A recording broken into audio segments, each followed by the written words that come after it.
Hello and welcome to the Brooklyn Rail's 390th New Social Environment. I'm Ty Cooper, Production and Events Assistant here at the Rail, and I have the pleasure and privilege of being your MC today for a conversation between artist Alison Elizabeth Taylor and Rail Editor-at-Large Jason Rosenfeld.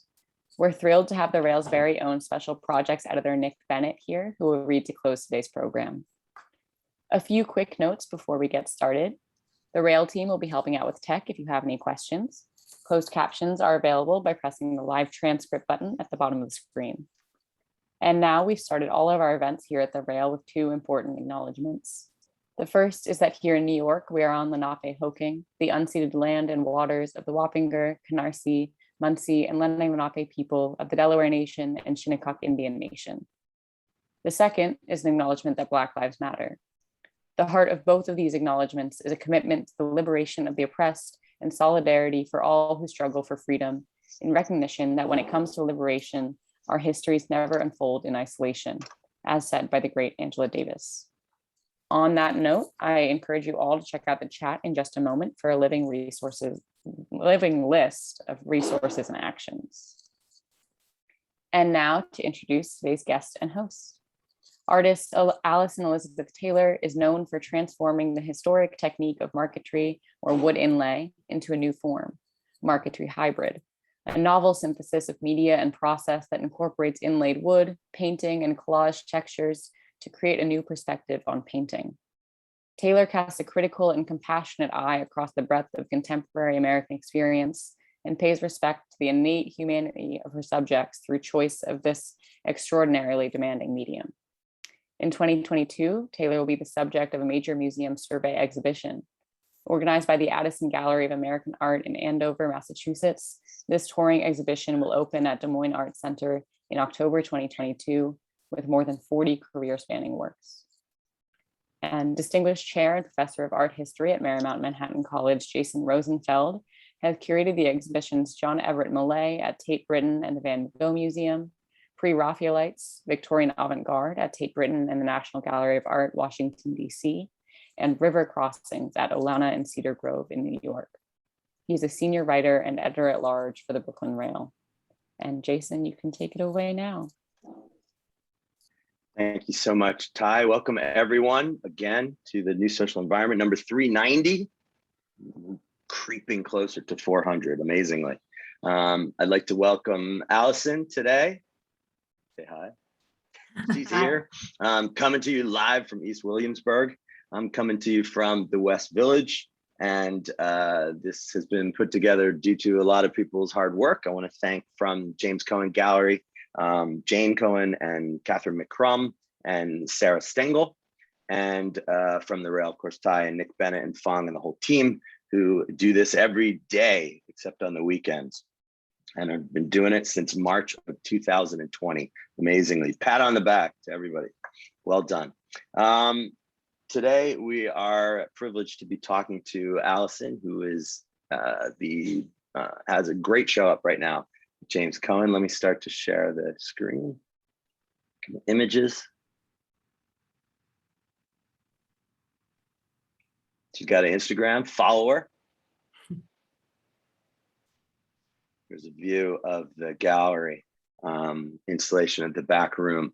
Show is called Future Promise, and it is up through October 23rd. So plenty of time to get down to Tribeca, which is like Dumbo, is expanding. Tribeca continues to expand. I think now it's almost maybe a trapezoid instead of a triangle. But on 48 Walker Street, you can check out the show. It's beautifully hung and full of extraordinary works. And as you can see, they're large scale.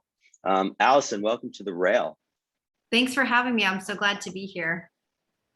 It's great to have you here. We published an interview in September of 2006 with the conversation between John Yao and Alison in the Brooklyn Rail, which hopefully we can put that in the chat as a link. People can check it out. That was right before your first show, I think, It All at James Cohen, right? And how many shows is this now? I think this might be the 6th show. Yeah, I think you're right. 6th show at Cohen, but now in the new location. Yeah, check out the interview. It's terrific.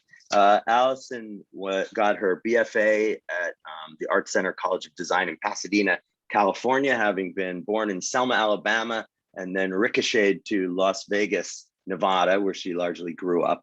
And then she did her MFA in visual art course at Columbia University, uptown, in the city. So maybe I was talking to Alison earlier, was saying, we get a lot of young artists who attend these events. Maybe talk a little bit about your education and the kinds of things that were incepted for you in terms of getting to where you needed to be to sort of launch your own career as an artist.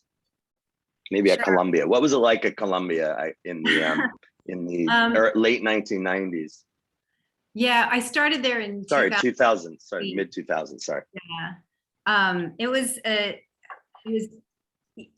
such a strange experience showing up there because I was living in LA and we had just sort of Andy, my husband, and I were walking through Harlem one day trying to meet his brother, and we found this thesis show that had all this different work.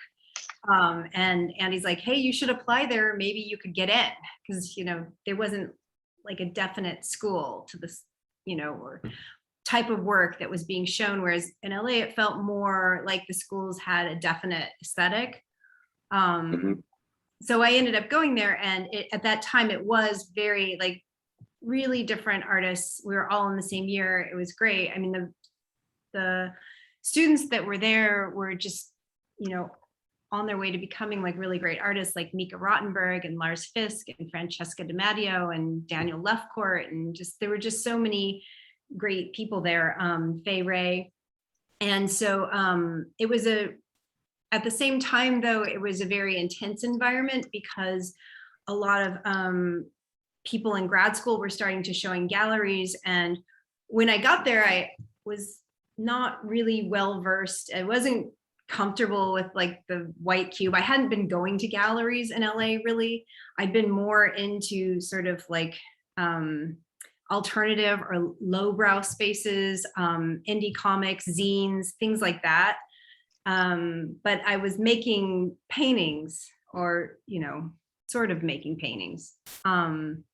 And when I went to Columbia, I was actually working on making sort of these contact paper wood grain, like, well, I have one right here. I'm just going to show it. Like, this was the first one I made. This is of my friend Cheryl Benson. And this is what I was doing when I got to Columbia. So I had a pretty specific project in mind that I wanted to expand that language. Like I just worked from her first grade picture and I wanted to turn it into something that could be more expansive as a narrative and have more themes to it. But as I got there and I started to work, I realized that I needed to work with real wood. And I saw the Studiola, which I know we're going to get into, but I'm kind of jumping ahead here. Anyways, once I decided to work with real wood, John Kessler got me access to a laser cutter, which I had never used. And that sort of facilitated this because when I was hand cutting, it wasn't really practical. And of course, I'm sitting there like trying to cut veneer with an X-Acto knife and sanding. And there's all these people coming through and they're like, why haven't you tried abstract painting? And why are you doing this? And have you read enough Adorno? And don't you know, there was such a different ethos sort of coming into this school from a lot of the visiting critics and, people who are around the school. So there was a lot to sort of push back against, but, I got enough support to make it through. I think the fact that someone asked you why haven't you been reading Adorno is exactly why you haven't been reading Adorno. And I had the same experience in grad school. I you. Yeah, you read it, and then you're like, okay. It was the same with me. When I started to do my dissertation, I wanted to do it on 19th century British painters, the Pre-Raphaelites, and the first thing they say is, okay, you got to read Foucault. Okay, I read it. Good, great. It's not going to be my project. You have to follow your own path. So did they have the facilities at Columbia for you to work with wood? Were you taught sculpture? I mean, you mentioned Lars Fisk. I mean, was he being taught sculpture and the kind of things he makes now?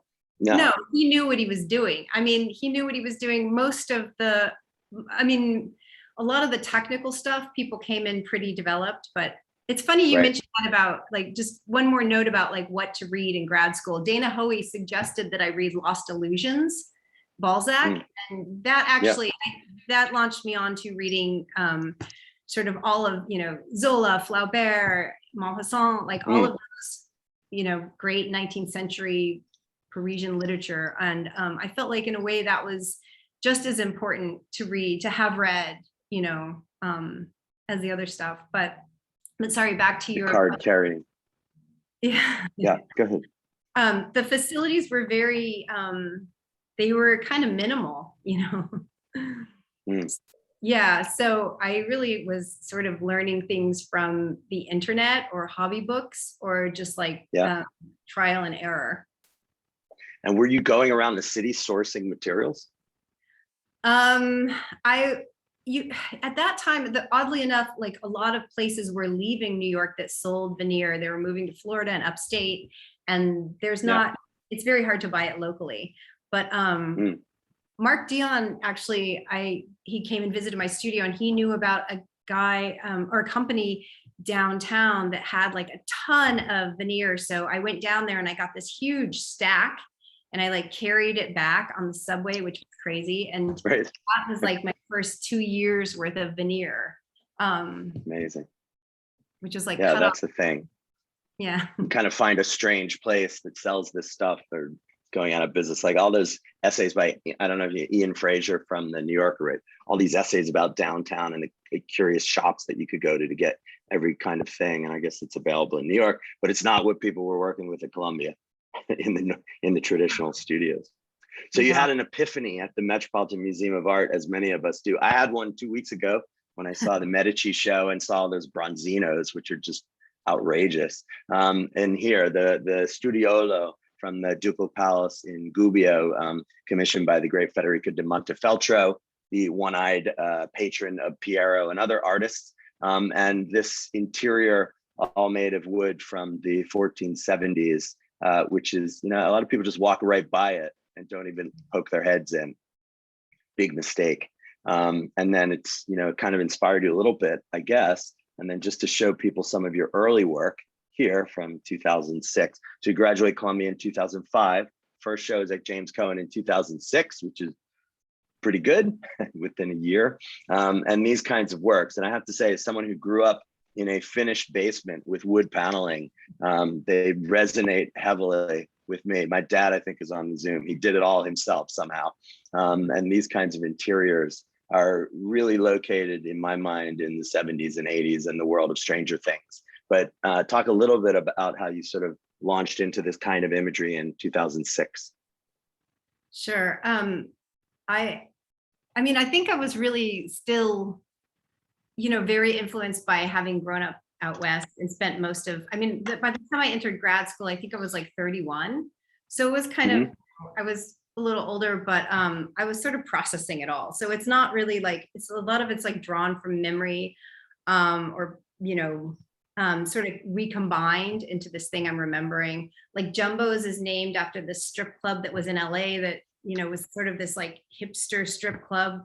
The Good War, it was kind of like, there was like a wall in my grandparents' house that had all of this World War II, you know, imagery and paraphernalia. And it's not drawn directly from that, but these things are kind of loosely inspired by those things from a distance of now being in New York, you know. Yeah. But there's so many elements that you sort of, you know, hit on early and then have retained material on the wall, pictures within pictures. You see that there. Portraiture, I think you're quite an amazing portraitist. People will see great examples of that in the new show. But also I'm pretty fascinated by your other life in comics and zine culture. And I couldn't find any images. Next, we'll have to peruse that later. But do you still read comics today? You know, not that much anymore, but I mean, I'm like either working or taking care of my children at this stage in my life. So I'm not consuming a lot of things, but yeah, at that time I was looking at like Dan Klaus and Phoebe Glockner, who's amazing, and Julie Doucet. Yeah, Julie Doucet is fantastic, right? Purity Plot, Dirty Plot. Yeah. Those are great. And those, it's sort of autobiographical kinds of works in independent comics. And were you working in this stage from any kinds of photographs? Yeah, I mean, like, yeah, I think some of this I might have been working from photographs. Like, I think that I had a picture of a friend dancing, and I took her dance move and then like made up other parts that, you know, I remembered. I can't really some of those. I think I mean, obviously the Hogan's Heroes was on the wall. I had a photograph of that wall, but Yeah, dumb cuff. There it is. That yeah, show. I mean, I'll draw all from this, a photo and then sort of invent what's in between, because I will right. often like see something and I'm like, oh, that was interesting, but it's like way gone and I haven't taken a photo of it, or I took a photo of it and it's really not in focus. It's, you know, not something I can use as photo reference. So I have to Frankenstein the process. Right. And then the idea of narrative as being part of it, and stories that, you know, seem to have begun before this, and then you're in the middle of it and then implying something after it. Was that something that you were consciously thinking about in making these works? Yeah, I mean, I'm always thinking about narrative and always sort of, there's like a layer of ambiguity, right? So it's sort of like what's off screen.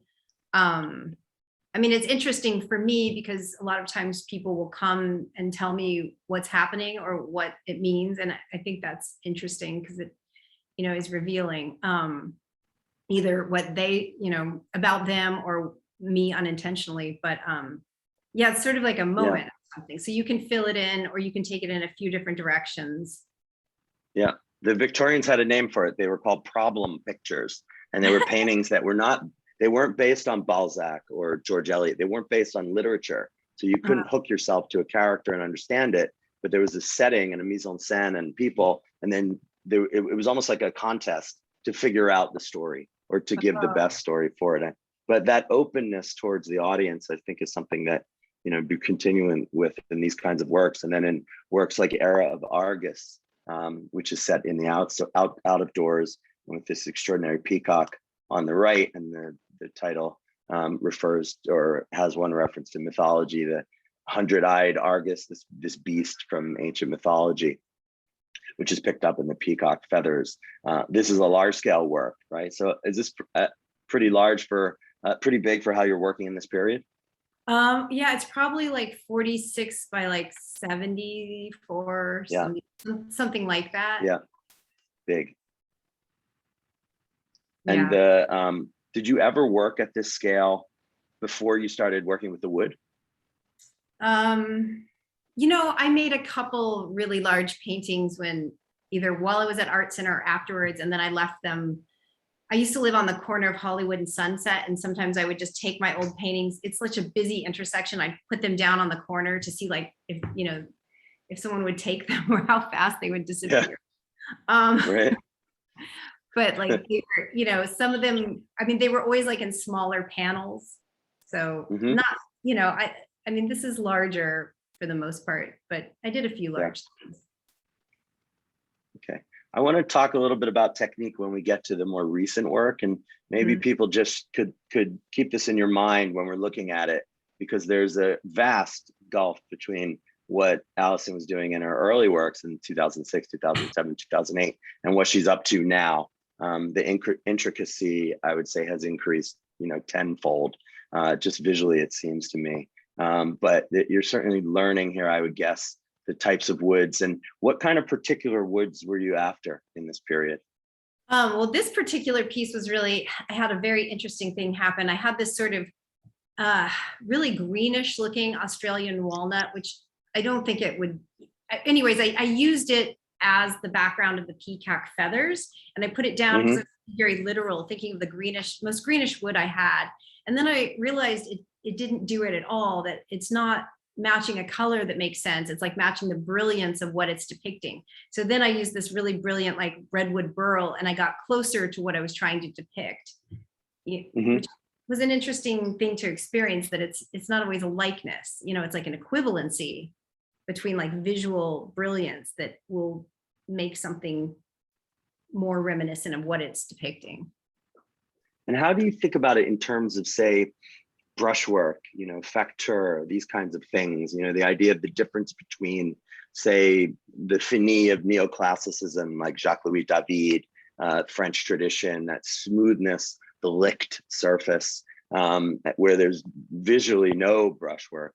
And then the movement into the 19th century, more modern periods, which we're looking at Goya and Titian and other artists with more active brushwork, and that distinguishing of material through brushwork. Is that something that kind of translated from your earlier training? Yeah, I mean, if you start to think of like brushwork becoming almost like a texture to something, and then you think of like the wood grain as a texture in a way, I mean, they sort of into the same, like they fill these spaces. And so it does a lot of the work that brushwork does, the wood grain does, the figure of the wood, you know, the different types of figure and like the way that they interact and the way they intersect. But then it's a totally different thing. I mean, it's a drawn contour line of shape that's filled within something, you know? Right. I think that's critical to think about the drawing element here, which is inherent in all of these works, whether it's a horizon or a building or a figure. And without visible outline, but the outline is just, you know, it's like the elements bumping up against one another, like cangiatismo in Renaissance painting, where the colors just hit against each other. There's no drawn line, just using the colors to determine space. At the same time, just looking at this work, and I have to say to everyone, go see the show. The more you look at these works, the more you will see, not content necessarily, but forms and elements and abstraction. You know, as much as I'm asking about brushstrokes, it reads against that immediately, just the foreground, right there. It does not allow depth, it flattens it out, or the background where the striations on the mountain might read as, you know, something about geologic time, but then the knots in the wood dissuade that. You know, those complications I find really interesting in trying to make sense of these images. Yeah, I mean, it's like, it's interesting too, because, you know, wood is a natural species, I mean, natural material, right? And different species have different factors. And then also the environment and what those species have been affected by, like insects, minerals, all of these sort of environmental factors will make different types of colors and figure and grain striations. So all of those things are rather inconsistent, and you have to roll with them. It's not like having, you know, Williamsburg Oil's CAD red light that is always the same. So you might order a wood and it comes and it's a very different color, it's a very different figure, it's from a different part of the world. But I think those things are so interesting. I mean, they're kind of a backstory I can, like, you know, latch onto while I'm working. And I think also it like relates to the idea of accepting the accident or the incidental. Unlike, you know, a sculptor like Michelangelo sculpts the risen Christ and then sees that there's a vein in it and he gets rid of it. He makes a new one, you know, the whole thing, it's just thrown out. And you have to accept this sort of differentiation in the wood, and it ends up creating a wholly different way of seeing. Very different from the studiolo, right? Which is so carefully, everything's so very precise at the Met in terms of how things are chosen. Yeah. So just looking at this and these early paintings, and then we'll move on to the more recent stuff.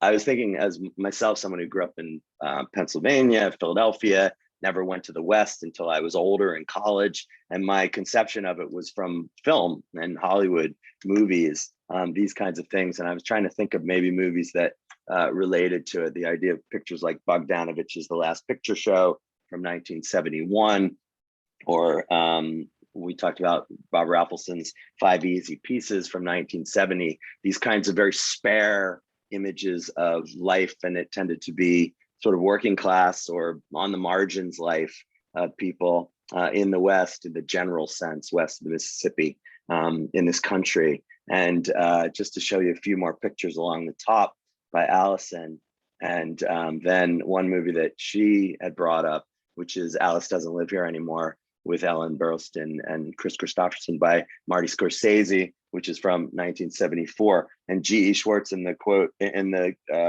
chat mentioned Deborah Kranick films, which are newer films, which have a similar kind of aesthetic in a sense, this kind of idea. And I just put a few more of these extraordinary sort of monochromatic, almost monochromatic paintings that you were making in this period.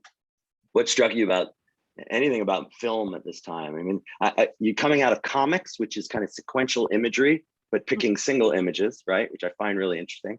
And then, but they also have a kind of scope, these works, that imply a sense of the filmic. Right, right. Yeah, they definitely, I mean, a lot of times, like, well, I pay a lot of attention to setting, you know. Mhm.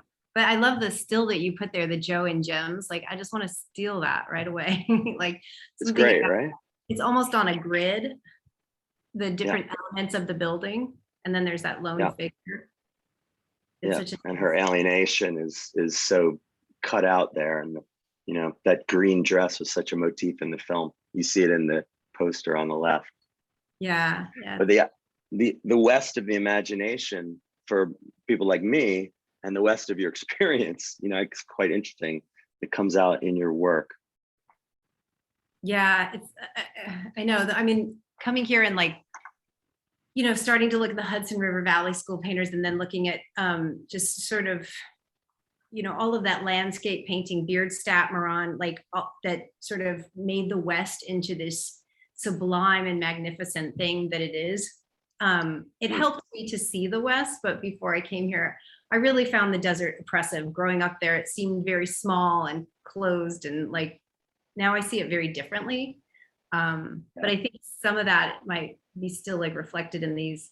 I mean, these are a little bit like these are from like 2008. So I think I had been gone for like 5 years, because it was more like going back. Like the first one on the left, the domes, is called Wonder Valley. And that one I was visiting Joshua Tree, artist there. And then I was just noting about like the different populations of people that live in Joshua Tree now. It's like these artists and, you know, like a lot of like vegan hippie types. And then you've got these like Christian militia separatist people, and they're like right next to each other, and their interests become aligned, like water and land rights and, you know, development. And I thought that was such an interesting facet of how that part of the West was changing. Yeah, it definitely comes out in these pictures, which are feel like they're moments of transition and change in culture and the environment. There's a strong environmentalist element, I think, that runs through your work, which maybe we'll talk about it a little bit when we look at some of the more landscape-like pictures. But you also, people should notice like the jet planes in this one. There's a lot going on in these works. I encourage you to check them out on Alison's website. And then in a kind of more direct homage to the Studiolo from the Met, we started to make these enterable interiors. This is a room from 2008, which is at the Crystal Bridges Museum in Arkansas now, part of the collection. And I was wondering about you putting these together, sort of large scale mural images using this technique of with the inlaid wood, and thinking about perspective. Because so often the Renaissance designs encourage a single viewpoint, but here you really have to enter. I haven't seen this in person. You have to enter the room and look at each wall individually, right? It doesn't sew up to a single viewpoint. Right. And it's sort of, it's a little bit shallow the way still life is, you know. I mean, it's more like, if you look at like John Pito or Hargrave, is the other, this, you know, the sort of post-Civil War still life painters. I was thinking about them as far as that distance goes and that legibility of object, and then the object telling more about the external social situation going on, like the mores of society and what's happening. And this is sort of, I mean, I took the structure of the Studiolo, it being this architectural portrait. I mean, obviously in that case, it's glorifying this, like, you know, war profiteer, Montefeltro. But in this case, my sort of imaginative subject is just someone who has come West, who lives in the West, who has sort of a live work in the West. It's like functioning as like a home and a business and also a workspace. Like this person is carving things, they're selling things, and they're living there. Yeah. And the Studiolo at the Met is meant to encourage a kind of philosophical contemplation, because all these guys thought of themselves as literally Renaissance men and educated. But this is really busy, right? This room is really active visually, and in terms of you know, tchotchkes and things like that inhabit the space. Its intricacy is kind of overwhelming to a degree, but I guess that's part of the point. But then there's also like seepage here under the window. So is this idea of a kind of undercurrent in these environments? Yeah. I mean, do you think of it as a kind of social critique? Well, I mean, this one, you have out that window that you're showing right now, you can see that there's like, track homes being built. And this place is obviously, it's like one of those 200 square foot homesteader kind of cinder block, temporary dwellings almost that people were building in like the 40s through the 60s. So you can see this new incursion of track homes. And then if you look in the cabinet, you can see Native American dolls and there's Vietnam helmet. And it's sort of telling this story, someone who came out here, but then it's just, this sort of boom that's happening, the development that's coming in, and will probably eventually, like, this structure won't exist anymore. And how do you think the marquetry technique conveys this in a different way maybe than it would in an illusionistic painting?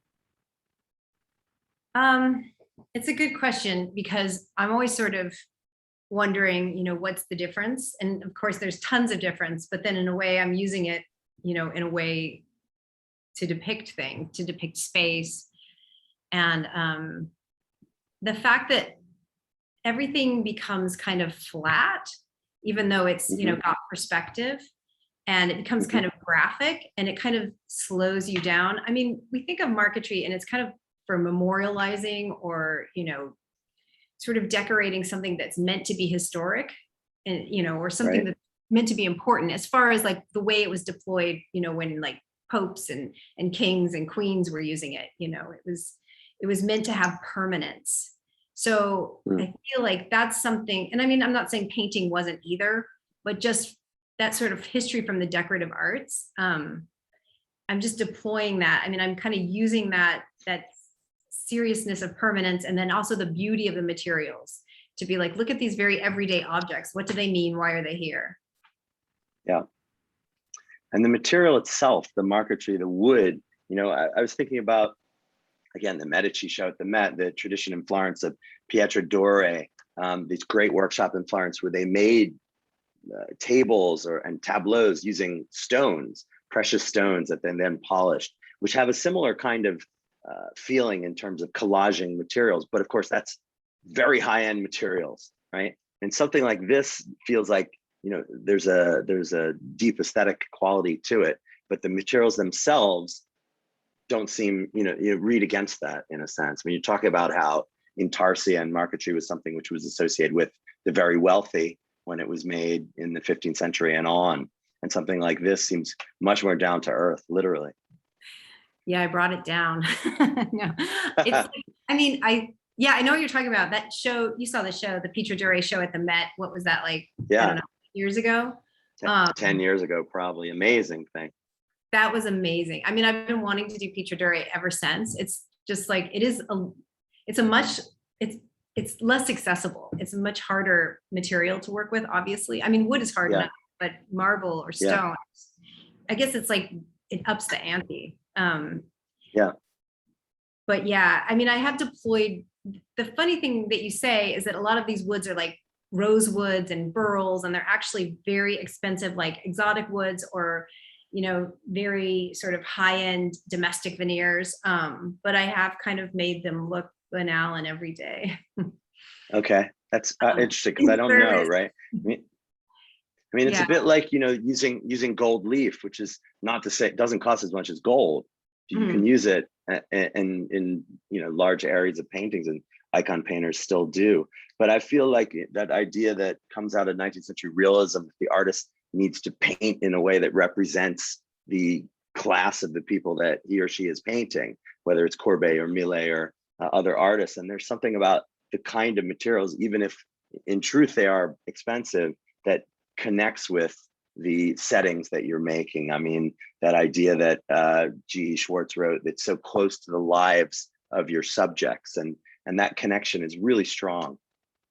Yeah, it's a strange dichotomy, right? Because, like, I'm from Vegas, and everything is imitation, and there's tons of like imitation wood, and there's imitation Greek Yeah. sculpture at Caesar's Palace, and it's just like imitation, imitation, and but then on the other hand, it's just sort of referencing that and it's, I mean, when I started with wood grain contact paper, I know that the material is like tacky, and I know it's kitschy, but then I'm like, there's something about it that is aesthetic.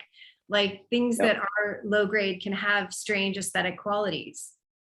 And then you perform what I call your Sylvan magic on it, and put it together in a way that's just, puts it onto another level. So color finally emerges at a certain point in the early 2010s in works. And then this is one which is called layaquan, and I'm always going to hit on the art historical stuff from 2013, wood veneer shellac and oil on panel. So talk a little bit about the transition, and this leads us into the more recent work, the transition into the decision to use color in these paintings. Yeah, I mean, it was sort of like personal life events. Like you see, I was working with just the wood, but in 2009, 2010, I'd had a few pieces that had small bits of painting in them, but I had a baby, and we like both, I had a placental abruption. I almost died. My baby almost died. Everything was kind of like, I then took like 5 weeks to recover. And then like, I didn't go to the studio for the longest period of my life, probably like 7 weeks or something. And then when I was finally back, like I was laying in a bed for like weeks, and I just kept thinking, like, at the same time, there were all these baby toys and baby clothes had been introduced into my life and my palette. And it was just like, at first I was like, oh, this is horrible. These like bright yellows and purples and teals.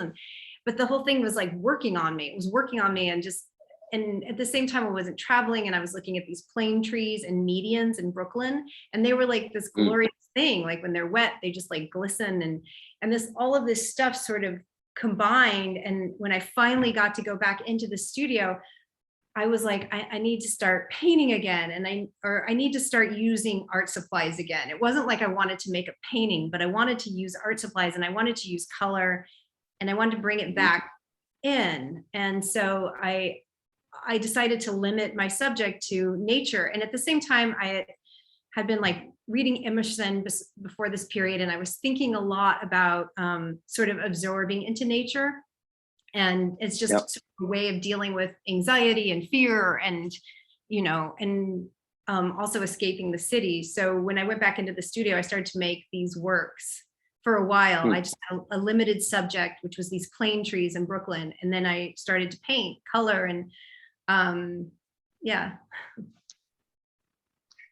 was it also kind of a response to I mean, here you're taking on a subject, which is the medium, right? I mean, in a way, it's not, it's the tree itself. It's the source for the materials that you've been working with your hands for 7 years or 8 years or so. And then maybe there's something about that the color mitigates against, because otherwise it's the simulacra, I don't know if that makes sense.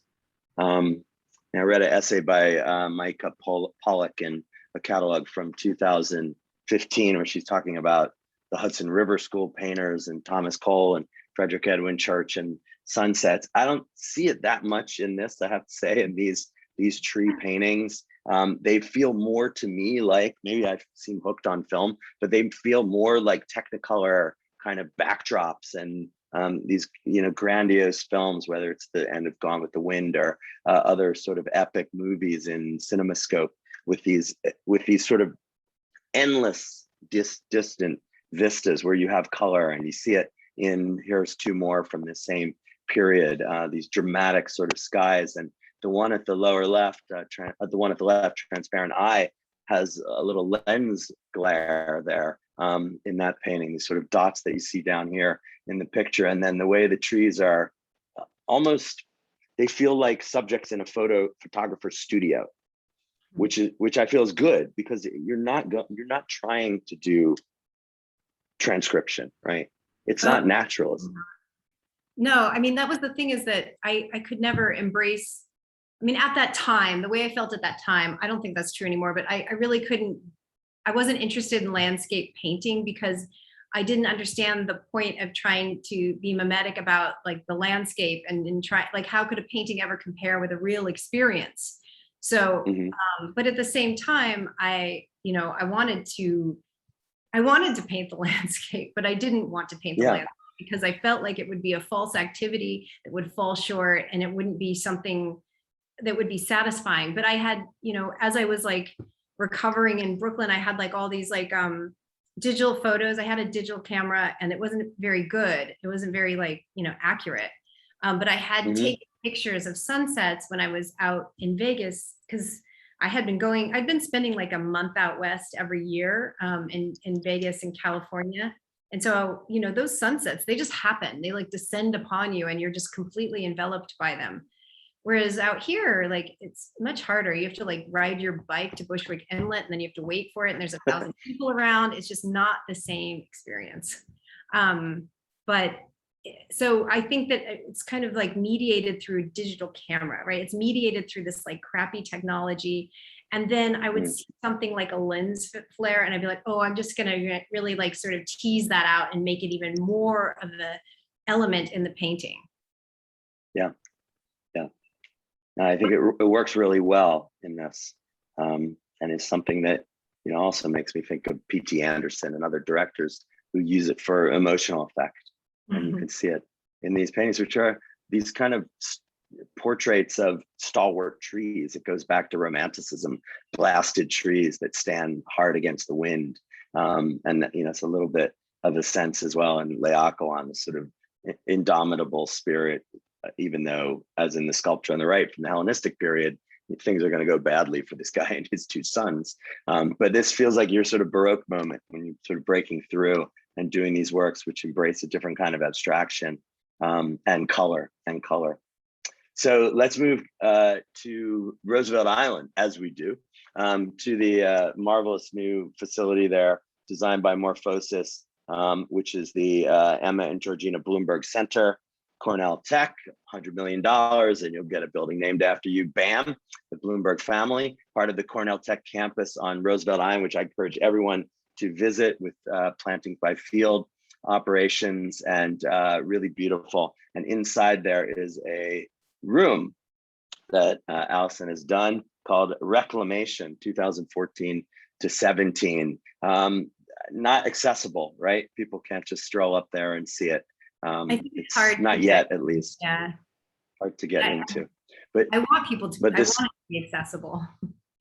Yeah, but this kind of enterable environment where it's a combination now of both some of the concerns of your earlier work, which we've seen, these kinds of interiors, a little tawdry, but also somewhat deteriorated, which was a series that you did about buildings in the West that were being destroyed by their owners, who as a result of the market crash in 2008, and then combining that with this interest in landscape and color effects, which you see out the window here in the background, or the depicted window, and then here this extraordinary screen which lies on the external wall with light sort of seeping in from underneath. Instead of a clear story level, it's a lower story level, and the light sort of builds up from below. And then if people can look on the ceiling, you have this sort of patchwork of what looks like, the kind of tin tiles that you see on the ceiling in older New York establishments, like old bars and restaurants. So maybe talk for just a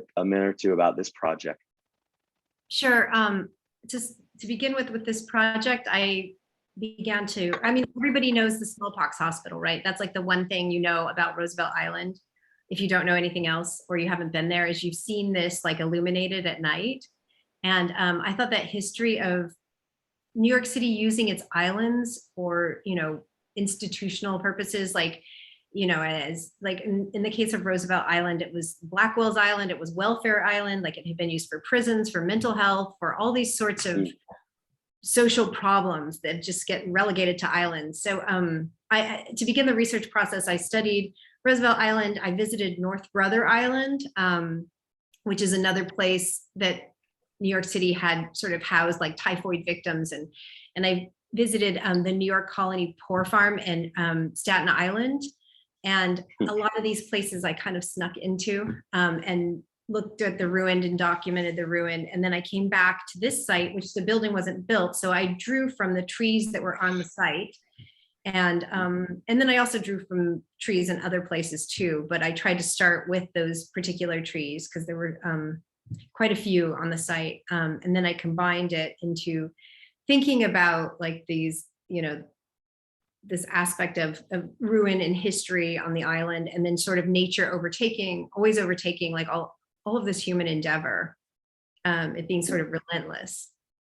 Yeah, you can see that in some of the details where the nature in the form of mold, right, and moss creeping in through the simple slatting of the interior of the walls, or vines and trees and creepers coming right in the window, which goes wholly against this incredible technologically advanced building, which is such a nice aspect to it, you know, that it's in this building, which is one of the most modern buildings in the city. And you have this happening in this room. And you know, enterable environments in art, I think this is a theme. This could be a good book, whether it's the cubiculum from Bosco Reale, which is at the Met, which was of course preserved by the eruption of Mount Vesuvius, but also, you know, like James Rosenquist's F-111, when they display it at MoMA, where you enter into it instead of a long panel, but where you enter it as a room. And there seems to be, you know, a kind of trend here in art of people sort of trying to depict or document interior spaces. Like I was thinking of Becky Suss's work. She's from Philadelphia, great little display of her stuff at the Philadelphia Museum of Art right now. And she's, as I understand it, sort of trying to meticulously recreate spaces from her childhood that she lived in her childhood using paint. And the Victorianist in me can't resist showing Whistler's Harmony in Blue and Gold, the Peacock Room at the Freer or National Museum of Asian Art in Washington. The color scheme is so close, but these kinds of environments that that you enter into works of art are, you know, I feel like they have a real potency, I think. I don't know, you know, how you feel about what people need to, how they need to experience it, I should say. What is the experience that you would wish for people who go in there? Is it a solitary experience? Is it like a group? Is it a measured one? Is very specific. When I was making this room, I mean, I was thinking about all this research, but I was also thinking about the students that would use this room. And I was kind of thinking of it as this post-crit room, so that like after your real estate app just torn apart, you go into this room, you put your head in your hands and you say to yourself, look, you know, nothing is going to last anyways. Nothing is permanent anyways. I'm just going to start over. So it's sort of like, that's what I was picturing it. And thanks to Nancy Rosen, who worked on this, they ended up getting like comfy furniture in there. And like, I just want it to be this place with like a box of tissues on the little coffee table, and you're alone and you can just be like, okay, you know, it's not the end of the world. You can reset. Yeah. Or reclaim yourself.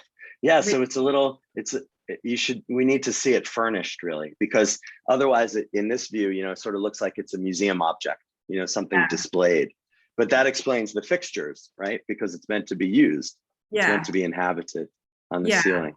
Really, well, that's really interesting, really interesting. And I think that connects it to places like the Mexican murals in the New School, right? Which were in lecture halls, and which were in spaces used by the students, and which were very much about the kind of political thrust of the teaching that was going on there in the years leading up to the Second World War.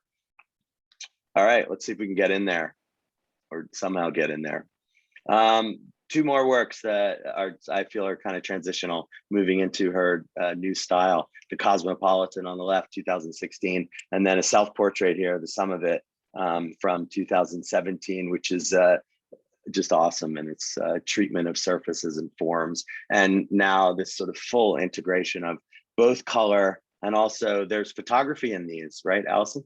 Yeah, I started, well, actually in the sum of it, no, but in this one, in that one, yeah, like the blue and red carpet is tumbleweed that I photographed, and then I changed the colors in Photoshop and output it as a pigment print. And there's also in the Cosmopolitan, is like neon signs from Vegas that I had Okay. shot years before. That's what some of those textures are.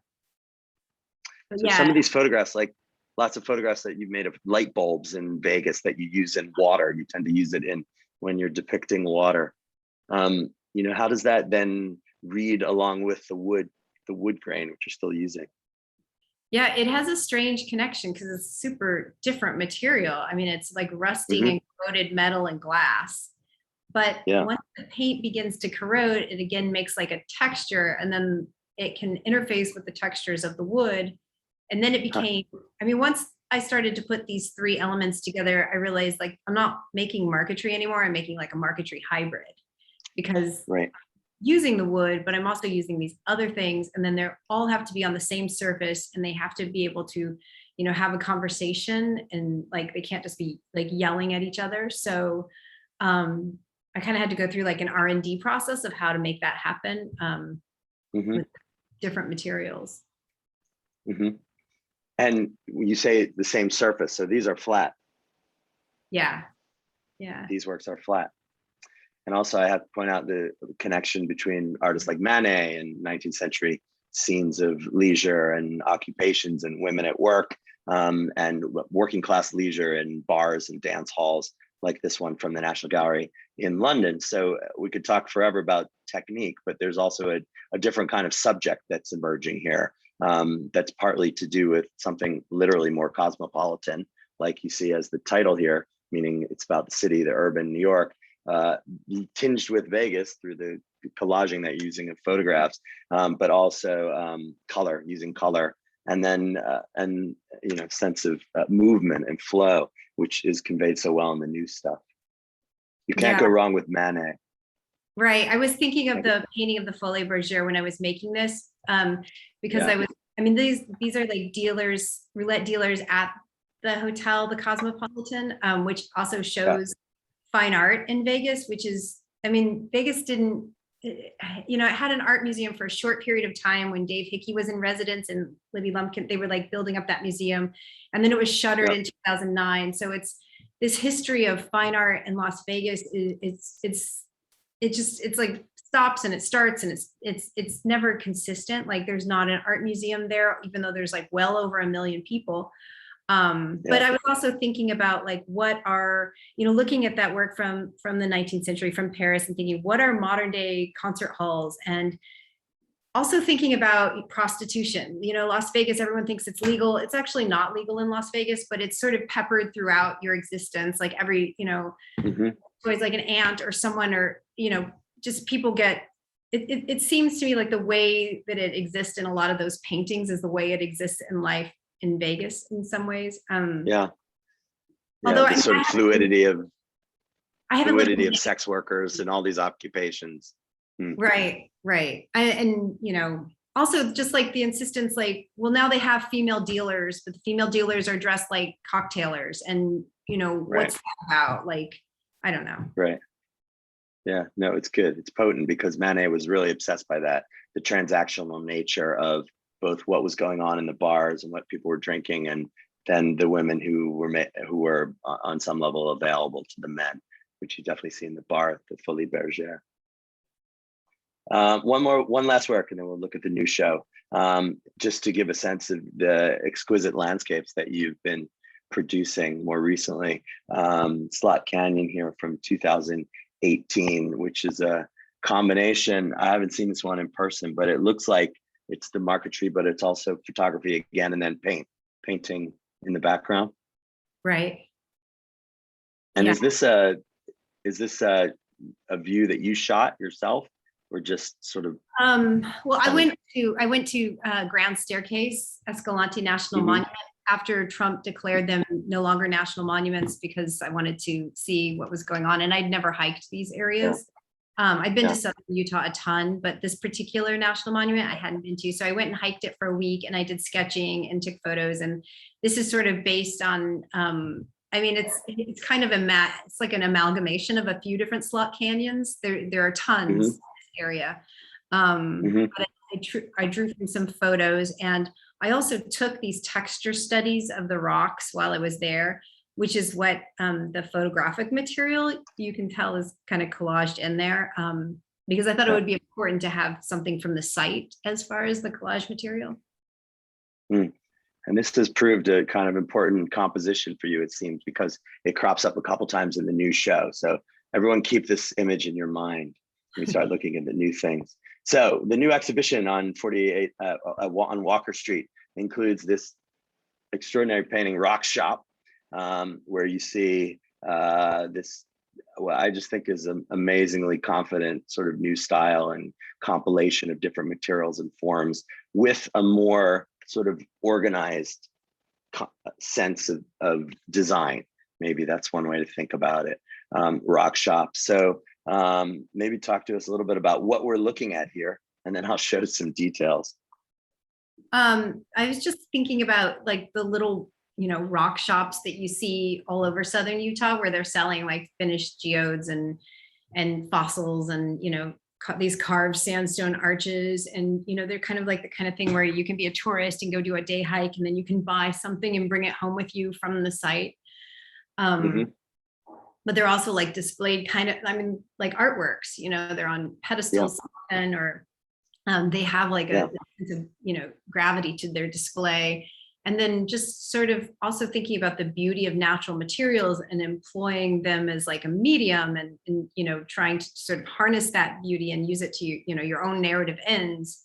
But obviously these are not, they're not even like, I actually painted these geodes by using pour painting techniques, where you pour paint, and that's like a huge thing on like YouTube and the internet, pouring paint, which is, it's funny how if you go from like the Abex 50s to where we are now, where there's a subgenre of people pouring geode paintings.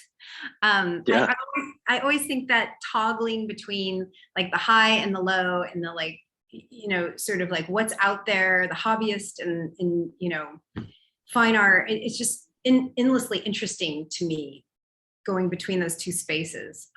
So those are the themes I'm thinking about in this painting. And here in these details, you can see, this is the poured paint that you, and then it's like a kind of slab that you can move around or manipulate. It's like adhere to it. Yeah, it's like on, like a little bit of board, probably, I don't know, it's probably, 3/32 of an inch thick. Okay. Right. And then this has sand in it. That has mica. That actually had like, mica, okay. Actually real material, yeah. And then some of them have glitter. And this material here.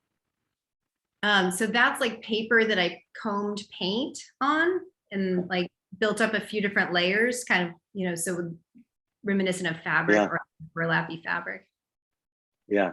So it's a remarkable range of techniques going on here, like these sort of faux paintings, faux bois, fake wood, we'll see in a little bit, and these sort of faux fabrics. It looks a little like rattan. And then here in this section, which are the shelves at the bottom, can you convey the idea of a rock in a plastic bag on a glass shelf against a wooden backing using wood? And in fact, you can. Alison has done it. I challenge you to go and not be sort of your jaw drop when you see these plastic bags. But again, it's not just in the service of this sort of rote transcription. That's not what it's about. It's about the way that these methods and techniques all sort of blend together. And here on the right, you can see this is what is this, a book? This is meant to be a publication with an image of the canyon. Yeah, something like a book and a shelf. Yeah. And then here is a monochromatic version of the painting of Slot Canyon that you see there. Oops, sorry. I'll just come back, just to go back for a second, and then we'll move on.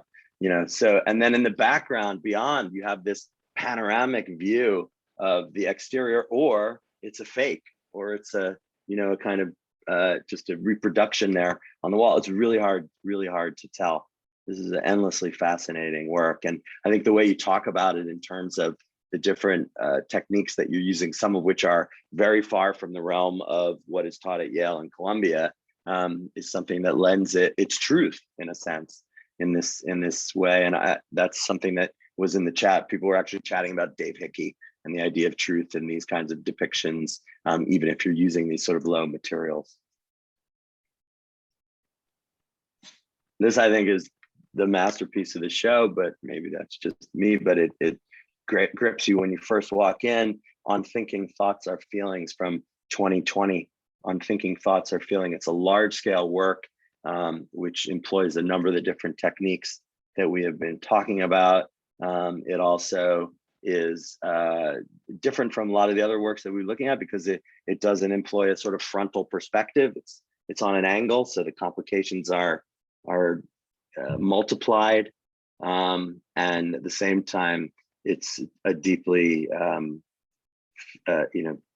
emotional picture in a sense. It's about emotional states. So I don't know, do you want to talk about it? Should I just show some things and then you can react? Sure. I was thinking about, well, it was like a couple things are always simultaneously happening. Like my neighbor across the hall, the artist Sophie Grant, was pregnant, and she was generous enough to come over and let me just draw her. So I started with that drawing. And at the same time, I was thinking about the watercolor by Alice Neal of her and John Rothschild cleaning up in the bathroom. That it's such an intense work. I mean, it's just a watercolor, but it's also about bridging this distance. We're two separate humans, and then you have sex, and you've got this period of closeness and intimacy that you don't just go right into that. You wouldn't, you need that bridge of sex to get to that point. And so I felt like that. I mean, I always think about this watercolor. So those things were kind of happening. And, I was thinking about her and drawing Sophie. And then I ended up turning it into a composition. It took me a year to keep working on it and have other people pose and. Yeah, I mean, I was thinking about these sort of images, post-coital images, and the response of the figures. And, the kneel is so typically kneel. It's just very matter of fact, here it is. I'm going to put my hair up while I'm peeing on the toilet, and she's flushed, right? And he's still partly erect, peeing into the sink because he can't be bothered to go downstairs. And then this idea of other paintings but this one I was thinking of by Titian in the National Gallery of Scotland in Edinburgh, where the Three Ages of Man, maybe that's the title. Nobody really knows. It's one of these poesia pictures, which has a kind of open reading, open meaning. This part of it is bizarre and not so interesting. But on the left, you have this extraordinary image of these two people looking into each other's eyes, and he's, sweaty and from exertions, and exhausted, and sort of leaning into her, and she's sort of looking at him in a very matter-of-fact way, which I thought was quite interesting, coming from the brush of this artist in his middle ages, male artist in his middle ages. But I think you've captured a lot in these two faces, and she has an amazing sense of resignation on her face on the right there. It's not a portrait of your neighbor, but it's that idea of something settling, I guess, or settling in. And then it couldn't be more different from the traditions of these kinds of images of female sexuality and vulnerability and availability that male artists have made since the 19th century, Delacroix's Death of Sardanapalus, and then Gervex's Rolla, 1878, where the guy is making his getaway and she's still writhing in orgasmic happiness there on the bed. This is how the men view it, but a very different kind of approach that you're giving us in this picture. In addition to the details, which are magnificent, the half-woody penis coming out of this pubic hair that looks like France. That's all I can think of. It's like the map of France. And then this is the origin of the world turned on its head, Courbet's painting turned on its head. And then the books, which just astound in the way that you're working with these materials. And G.E. Schwartz wrote in the quote, that laundry basket, indeed, that laundry basket is amazing. It's like, I don't know, it's this bright bit of color and light in this scene, which goes back to your monochromatic images with the figures. But this is faux bois, right? You painted this. On the blue parts, yeah, and that green on the hamper too. It's and the hamper. Yeah. Yeah. it's really something they have to look closely to see the distinctions. And then that detail out the window, such a New York scene here, which I have no idea how you did it, how you do these things to convey that sense of looking at this stuff across the street. Right, the developers say, I mean, you're right, a lot of times I will draw from someone, but it doesn't turn into a portrait of them. It's just sort of a starting point. Because it goes into this other narrative that isn't about them. And I've always found that like complex to convey. But drawing from life or starting to draw from life or from observation can be really necessary for me to like get the spark going, you know? Do you put like notations on the drawings? Like, I don't know if people saw Cause's show at the Brooklyn Museum, but he does these great, huge paintings, amazing color paintings, but he does initially little drawn sketches with an intricate number scheme for exactly what colors he wants to use. So I was wondering, in your preliminary drawings, do you note what kinds of woods you're thinking about using? No, I wish I was that organized, but no, I mean, sometimes I'll like I start with like a sketchbook process, and then those will turn into like a gouache on like a water block, you know, that's like this big. Okay. Sometimes I'll be like, add clock, or, you know, like something will occur to me after I finish the sketch, and then I'll be like, I don't want to forget that. So right. For the most part, I'm just sort of taking it through this like drawing process into a gouache process, and then I can go from there. And it always is. But in a painting like this one, Anthony cuts under the Williamsburg.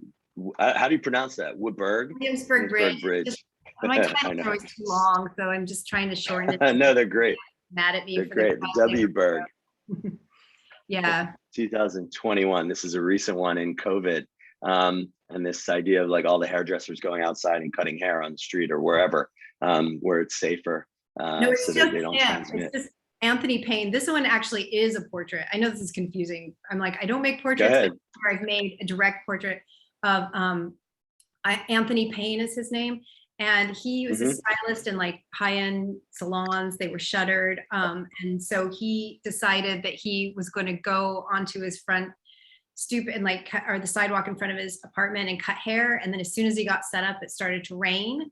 And he lives right by the bridge. So he put his mirror over on to the chain, and then turned into this thing where he was like cutting hair literally from morning till night. He was also raising money for Black Lives Matter at this time. And he was sort of like this symbol, like everybody who lives in our neighborhood saw him doing this. And to me, I felt like, because I hadn't worked in like a month when I saw him, it was just like the shutdown and Zoom school and everything, like I couldn't adapt. And I saw how he was adapting, and I'm like, okay, you just find a way to adapt. You know, you adapt to this new situation of, you know, whatever is currently happening, you find a way to keep working. And so, I don't know, and he's just a very amazing person to be doing. I think you've definitely given him a heroic quality in this picture, because he's sort of monumental in the composition, and he has this sort of firm stance, and then the drama of the landscape background, the light in the background. He makes him, you know, into a kind of urban hero in a sense. He's also a roller skater. He's like an amazing roller skater too. And he makes these awesome videos of himself roller skating. So that's like the stance. I want to show the muscularity of his body and like how comfortable he is in his body. Right. Amazing. And I should point out something that Jane pointed out to me in the gallery, is that the mirror lies. The reflection is not exactly what you're seeing in the quote unquote reality here. And that's a little bit of a Manet touch maybe, where the mirror is showing you something different from, or a different angle from what you're looking at. I just want to show you another detail, and then let's talk for a few minutes. We only have about 10 minutes left, and we should go to questions about the process, but just everyone should look at how she's manipulated this chain link fence, and then the concrete stanchions of the overpass, and then the sunset, which is painted in the background.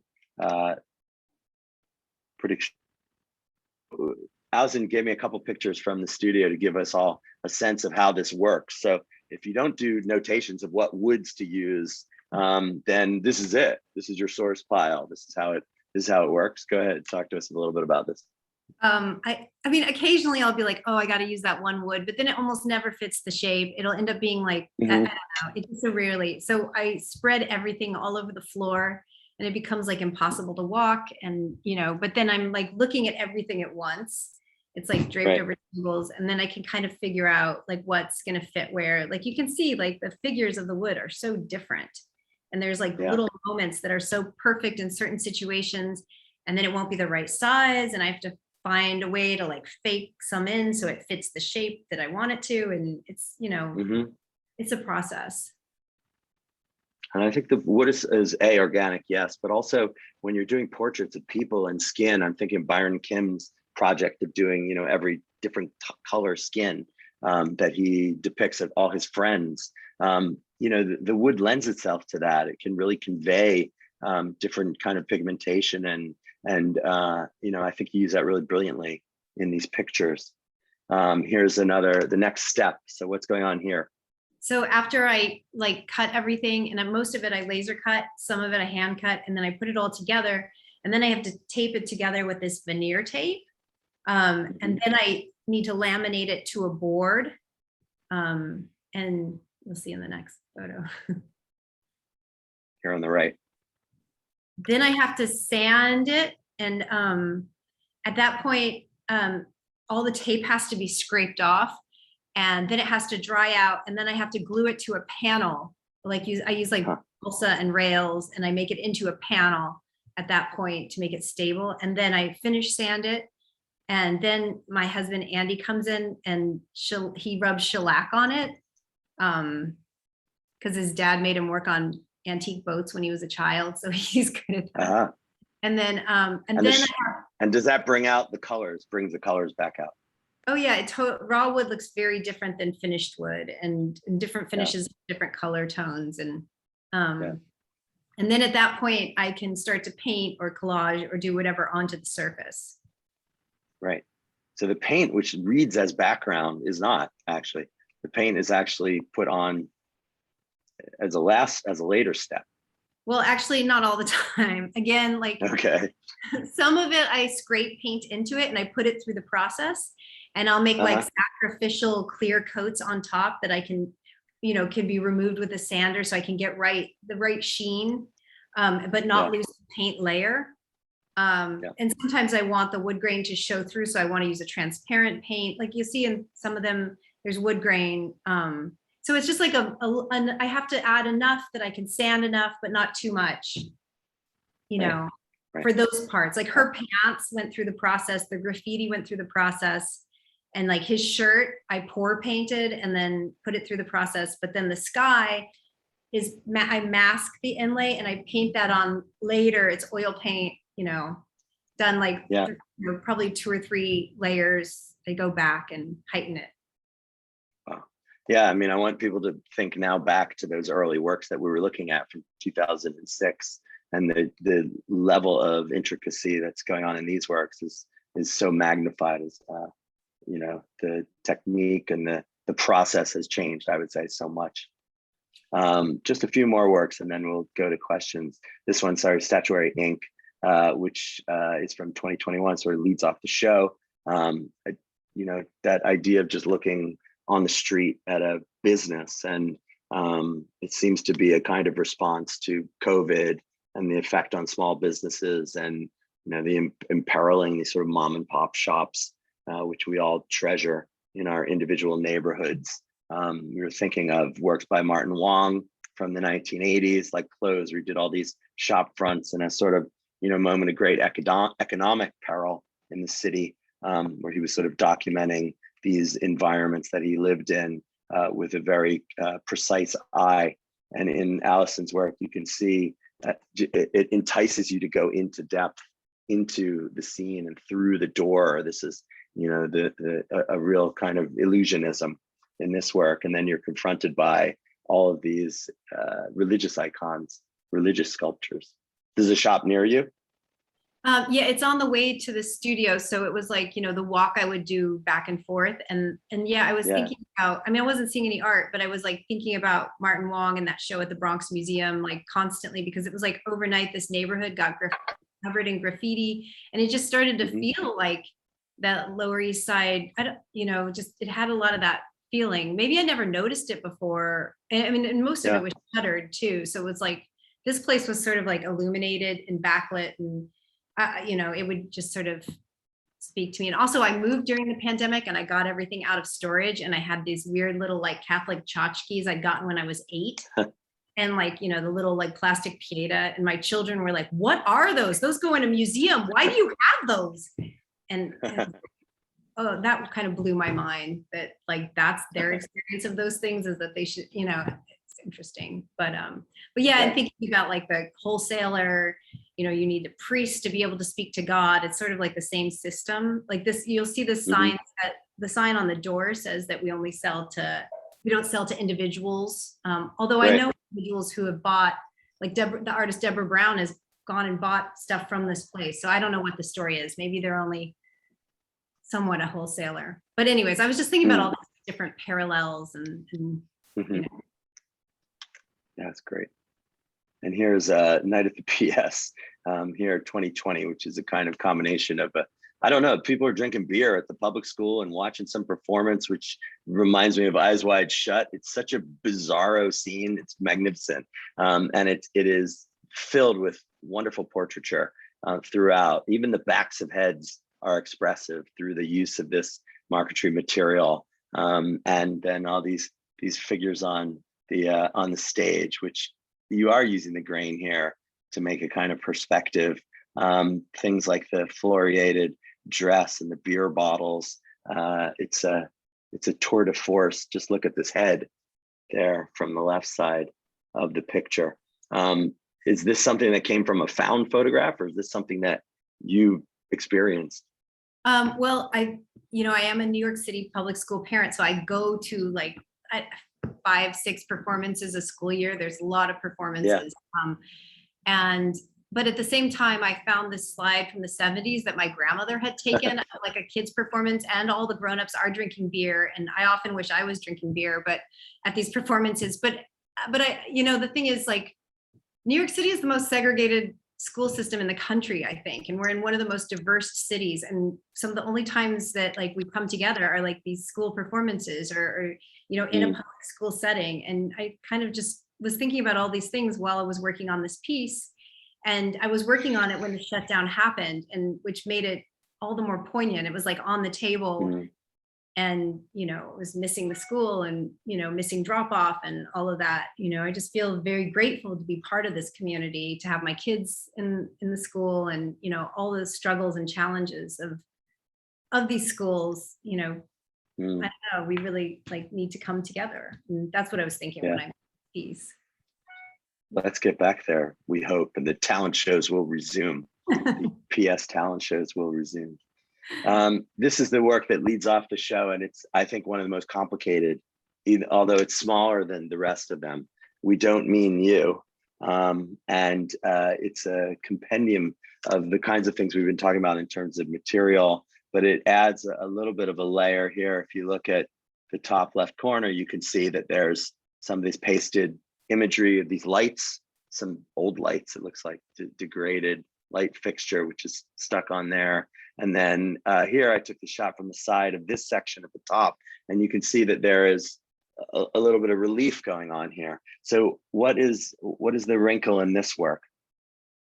You know, I'm sort of like, you know, combining these things. I mean, this was, you know, I made this from a distance again for the West. So it's in a frame, it's on a wall. I mean, like at first it might be misinterpreted as something out a window.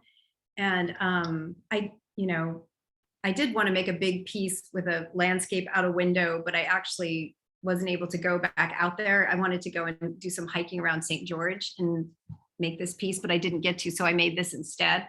And you know, I like made again, I have the slot canyon in there. They sort of are, you know, down here. Yeah, they're kind of trapped in these frames. But what is the material that you're using for these elements which are raised? Right, so that one right there is I laser engraved the image onto wood, and then I use like glazing and painting techniques, kind of like rubbing like a dark glaze into it to emphasize it and bring it out, and then removing it on the high points, kind of almost like if you were inking a plate for printmaking, maybe like that. Yeah. Yeah. And how does the background, how do you make the background this bit?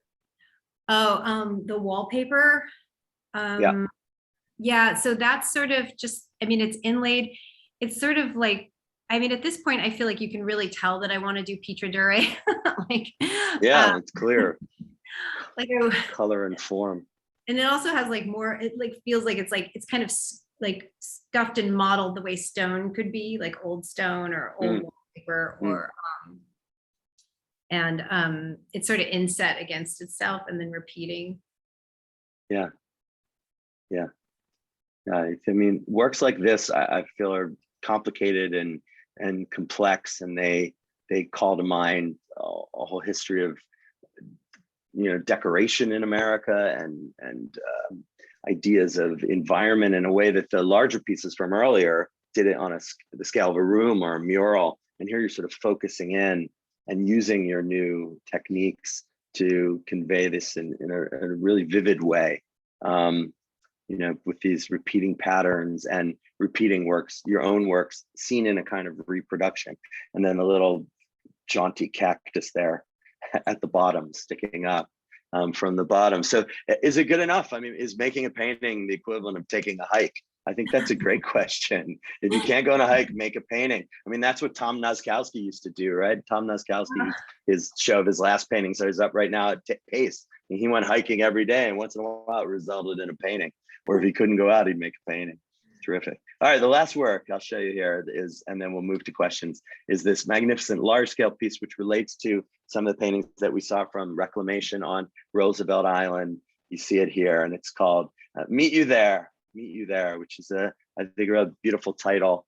The idea that we'll be together at some point. I think it relates to the title of the exhibition overall, Future Promise. And I feel like, as someone who also has 2 kids, the idea that we're going through all of this, but there will be a future. I promise. It's almost like a pledge in a sense, as opposed to reading it in another way, which is you show future promise. Well, we already know that the future is now in these works, but this extraordinary, impenetrable sort of Wizard of Oz like forest with these creepers growing up the trees, marquetry hybrid on a large scale.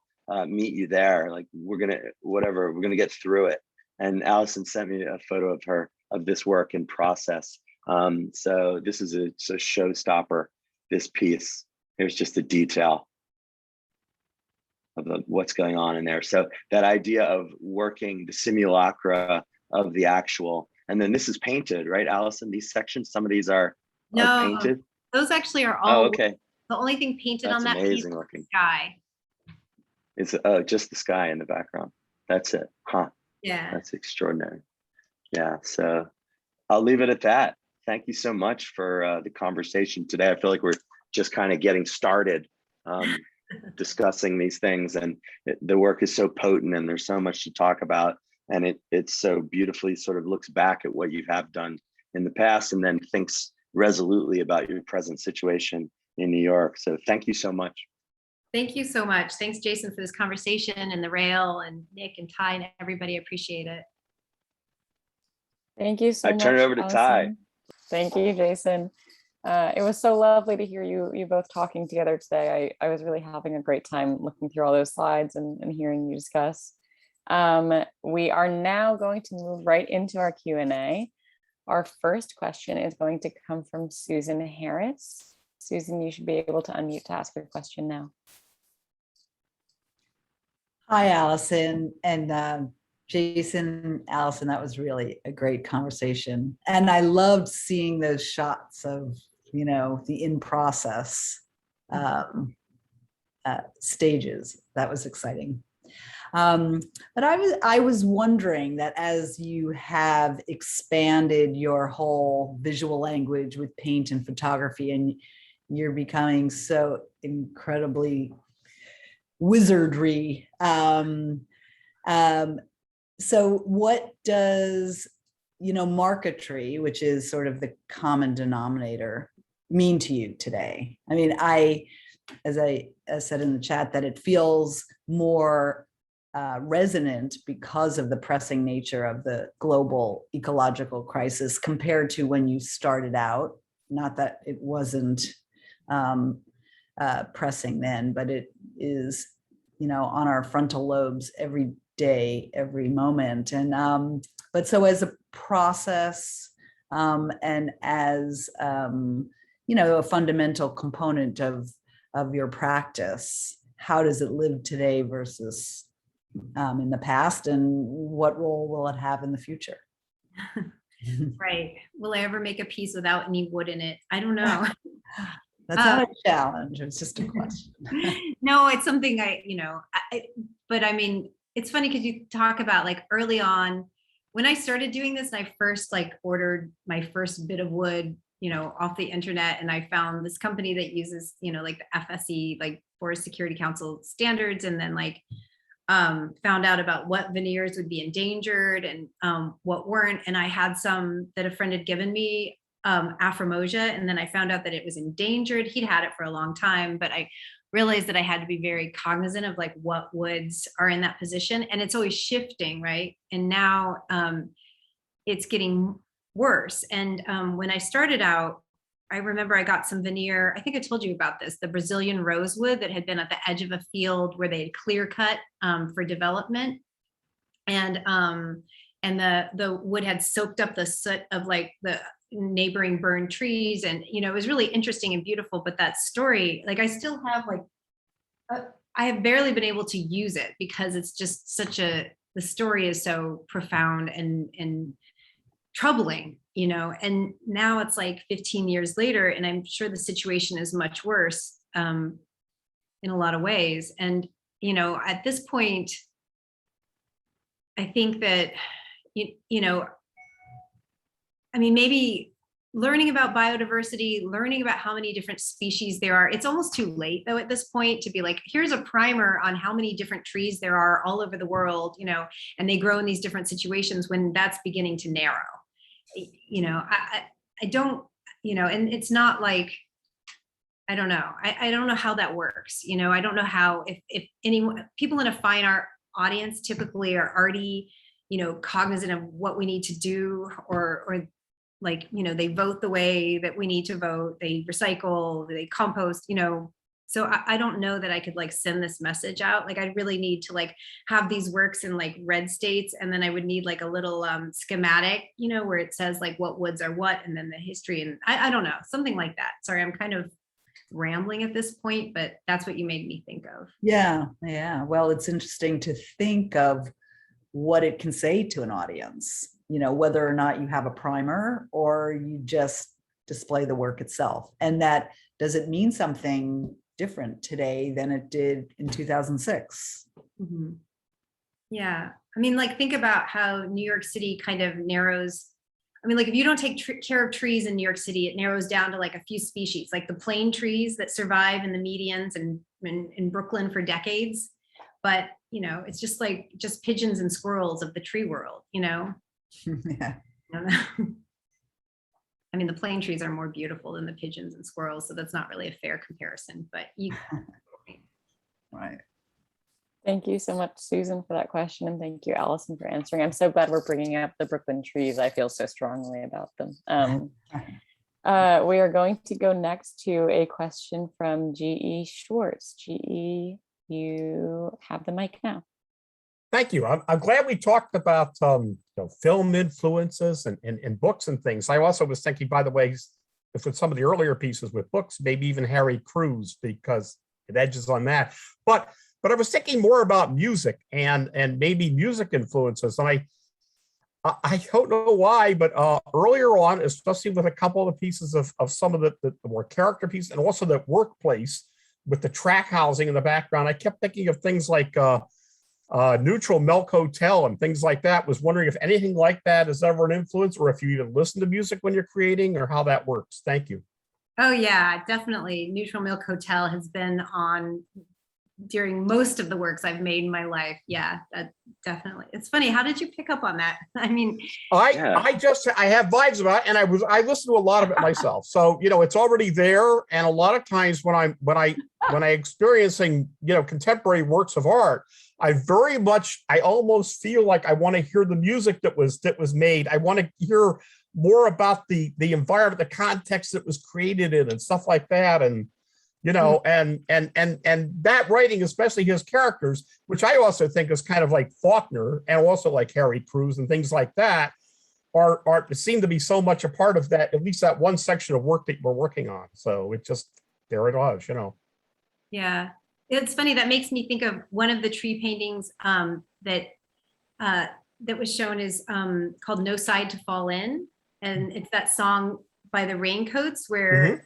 I think the lyrics are something like, my mind is still, I don't have to think today.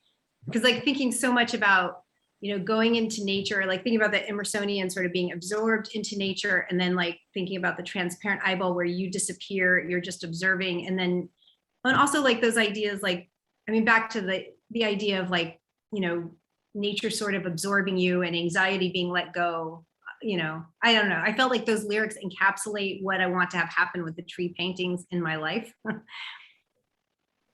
Yep, absolutely. I'm Thank you so glad. much.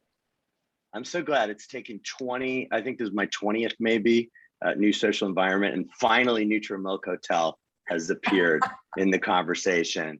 And I didn't think of that, but I was listening to it actually yesterday, but now I have to look at the pictures in a new way, thinking about this sort of, there's so much about bodily fallibility, in that music. And I think that comes out strongly here. But also I should just mention, I mean, Alison, a lot of your titles, Jane and I walking through the show is like, oh, that's Neil, Only Castles Burning. There's so much of it.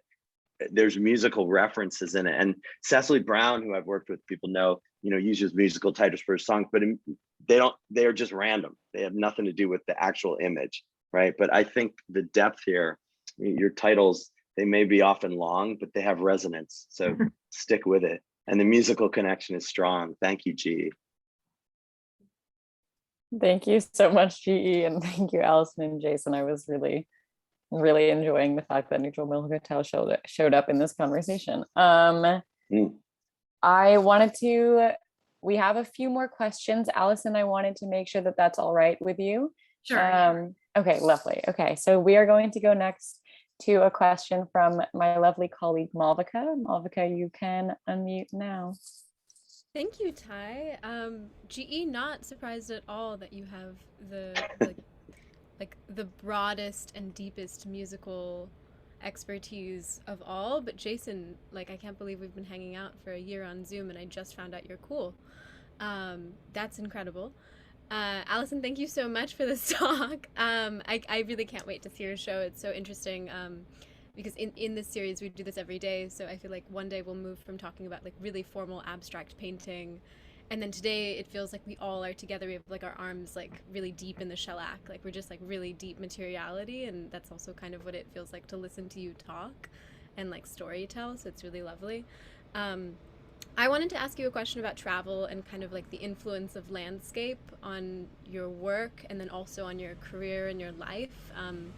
At different moments, I know you talked about the Grand Staircase National Monument, that geological space, and then rock shops that you find on the desert in Utah. But I'm also thinking about Vegas and that very Dave Hickey sentiment about the authenticity of artifice and the honestness of rhinestones and Liberace and that vibe above kind of the artifice of places that feel we would think that they're genuine, kind of the New York vibe. I guess the other thing is I've been in California for the past few months, not too far from Jumbo's, and have been thinking so much I'm packing up, getting ready to go back to Brooklyn, and have been thinking so much over this time about kind of scale and the ecstasy of landscape and how the landscape can kind of create a whole world that feels a very different social country, a very different social landscape than what we have in New York, and how for New York people to get to this other country, you have to traverse 10,000 other landscapes, right? And that all of that space is filled with just so much art, but stuff like art cars, Salvation Mountain, weird shit, bombed out desert stuff, rock, like painted rock things, like hobbyists, and like I mean this in the most complimentary way possible, but your art feels like very much in line with those sentiments and like that kind of ethic. And I was wondering if you think about it in that kind of way, and then how you kind of think about like place and landscape and like travel in your own life and like your own work. Okay, yeah, that's a Sorry, lot. I know so long. It's okay. No worries. You touched on a lot of interesting things and I want to answer them, but bringing up Salvation Mountain is so interesting to me because we visited there like, I don't know, maybe 20 years ago, and he was still alive. He was still working on it. And that was like such a profound experience to see somebody that's that passionate and dedicated and just out there in the desert and doing that. And I don't know how that fits in with my work, but I've experienced those feelings of like, this is something that is very authentic, and it's far away from a citadel of culture, but it's like, relentless disregarding the, anything but itself. I think that's interesting. Oh, wait, I can't hear anything. Oh. I was about to jump in, sorry. Yeah, go ahead. I was going to thank you, Malvika, for asking that question, and Allison for talking about it. It's really lovely to hear. I feel like coastal differences are really crazy to me because I spent all my life on the East Coast, and so hearing people who feel so strongly about different landscapes is always interesting to me. I have a question. Oh wait, did I cut you off before you were done answering? No, I'm good. Okay, I just wanted to make sure. I have a question, which is when you were talking about the idea of creating a post-crit room, I was like swelling because I just finished my like BFA undergrad, and the idea of like feeling cared for in that sense is like unheard of to me. And the question thank you. The question I had for you was like on the note of the post-crit room, and in the pre-check you were talking a little bit about how strange it is to like see people talk about your thesis work or like have your thesis work brought into the conversation. And I was thinking about if you could maybe just say a little bit about how your relationship to that work and like the experience of being in school has changed over the years, and as you've seen students interact with it. And yeah, I don't know if that's a clear question, but.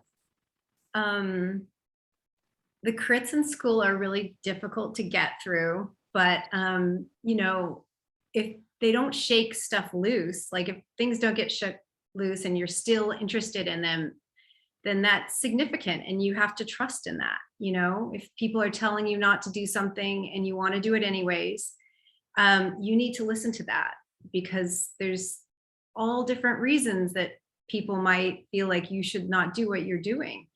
But unless you go through and parse every one of those reasons and follow it out to, the origin of its reasoning, it really has no consequence for you. I mean, it's good to know the critiques, it's good to know what the bad reviews might say, because, the thicker skin you get, the better.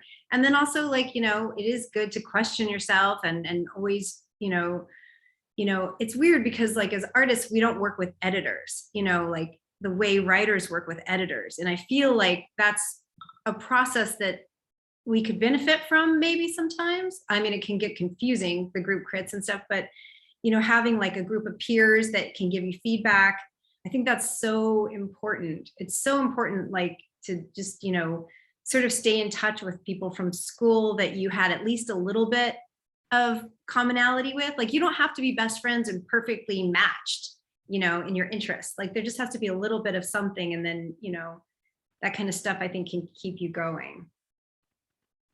Because it's hard to go through all the crits. It's not fun. Or you marry someone who knows how to use shellac and can also be, a kind of critic, right? Yeah. I mean, I think that's also what you're talking about is so true. I mean, I'm just talking to Matt Vey Levenstein and Lisa Yuskevich about Yale and their experience there. And, they're all still kind of a tight group. They show each other their work. They're constantly kind of sort of still critiquing each other not in the heavy-handed way that their professors might have, but to maintain that community is really key. I can see how that would be important. And art, writing and making art are such, they're very solitary activities. But yes, we have editors. Thank goodness I have great editors at the Rail who will always show me exactly the thing that I was most unsteady about. Any paragraph I wrote that I had a question about, they're always going to say this paragraph has a problem. Like, yes, it does. And it's nice to hear you say that artists need that to a degree. Yeah, it would be nice, but I mean, it's really important where criticism comes from for an artist. Like it couldn't come from a gallery. It really couldn't even come from a curator. It has to come from, other artists is great, but you have to examine the relationship and make sure it's supportive. Or also just like sometimes artists have, very different philosophies and that could get in the way. So, but I do think it is a necessary thing, a helpful thing. You say it's like someone whose work you really respect, that's important also. Yeah, I mean, I think, that could be part of the process. Thank you both so much. Thanks. I feel like the note about making sure that you're maintaining community is the best piece of advice, and the one that I think everyone can really feel the importance of. And that's why we do the new social environment the way we do. It's a good virtual community in times when it's really hard to reach each other. So thank you for talking about this. And now we are going to go to final comments from our Rail captain, Fong Bui. Fong, you should be able to unmute now. Thank you, Ty. Thank you, Fong. Alison, thank you, Jason. I'm sorry I was in several meetings, so in and out, weaving in and out all day long. Terrific. Of course, I think Alison, Jason have called out a huge elbow room. I think what she's done to the techniques of wood veneer, it's quite similar to the way that our other friend also shown the same gallery, Fred Tomaselli. So I think there's an incredible kinship of mastery of the material, but her GE's make reference to music. I can't help but to bring up Vin Vendor, Paris, Texas. Hardly Alison, because the music of Ry Cooder is just amazing. So, and I know he once showed at the gallery for a long time. I don't know what happened to him. Oh yeah, that's right. Yeah, I don't know. I'm glad you bring up Fred because, Fred is, he's a peer, but I feel like he is also a mentor. We have this joke like WWFD, what would Fred do? Yeah. It's like been for me to see somebody who was like, I met him, 15 years ago, and he's an artist. He's making work. He doesn't have a factory. He has like integrity. He has his community of artists. I mean, there's so many things from Fred's example of like the way he's lived his life that I got to observe up close. And then also he did tell me how to make pigment prints archival. It's just like, I think those kind of relationships are really important. And if they don't come from school, like it doesn't come necessarily from a teacher, that doesn't mean that like you're not going to meet like other artists that you could sort of like have that relationship with, because my relationship with Fred has been so important, and Laura Miller, his wife, just very important. Well, that's great. That's all. I'm sure Fred will listen to this in YouTube later. So it's nice to pay homage to who we regard as mentor. But I can't wait to see the show. So congratulations, Alison. Good to see you. Thank you. Thank you so much, Fong. No, I can't wait. Thank you, Jason. And back to you, Ty. Thank you, Fong. And thank you again, Alison and Jason, for fielding these questions and for the talk today. And now at the Rail, we have a tradition of ending our community events with a poetry reading. And today I am thrilled to welcome our poet laureate of the day, Brooklyn Rail shining star, Nick Bennett, to the stage. Nick will be reading today from our beloved poetry editor, Anselm Berrigan's new book of poems, Pregrets. This reading is a sneak peek into a week-long tribute to this incredible text, as beginning on Monday, the 28th, and ending Friday, October 1st. Each poetry reading for the new social environment will be a member of the Rail team selecting a favorite excerpt from Pregrets. So Nick, please take us into it. Well, thank you, Ty, and thank you, Allison, and thank you, Jason. As Ty mentioned, yes, this is a reading from Anselm's new book, Pregrets, available, I believe it's from Black Square Editions, so we'll post a link to that. I'm going to read one excerpt, which is Degret. Drawn frogs appear to serve the exoskeletal goddess in full mollusk shrug. Shelves built for dated wreck, registers, cranial outbursts finely detailed, opening at the outline of a spotlit ribcage. Lists of thefts enter micro-entry zones, respectability a possessive monster, needle teeth palms, languorous working in a front of poured-in window light, off-white air shaft blue pushing forward into the flatness of a room masquerading as two, wears out a corner, somnambulist soap performance trickles along, black and white docufilm footage of fam's thing-strewn space makes way into numbered views. Anyone may anonymously enter the screen version of your interior, and very few will. Column of skulls stands up, a bulb socket. Speed hump ahead, 15 miles per hour. Minnows twig hopping, playing pickup sticks in the hydroponic vape church, fuming newness, outs of touch. And truth kicks back at a fool's conception of neutrality. Thump thump kids need to stop falling out of bed. Ghost marooned on sock induces mock shriek from the subaquatic generation I raise. On stay or no cookie. Network name, true. Like and hurt go hand in hand. The Zebraic cosmologic selfie rides with a drone stick. Actility expenses, tick trick carriers careening into snake shapes. Sonar belts aura mouthing activate instead of turn on. To radicalize a golden tongue. Dig the corpse and call it rotary possibility. We just can't help wiping the weird out of intelligence. Thank you all. Sorry, I had to silence screen before I turned my mic on because I was so excited about that. Any poem that uses the word somnambulist, right? Insane. Hydroponic vape church, bring it. It's completely crazy. And thank you, Nick, for navigating all of those words for us.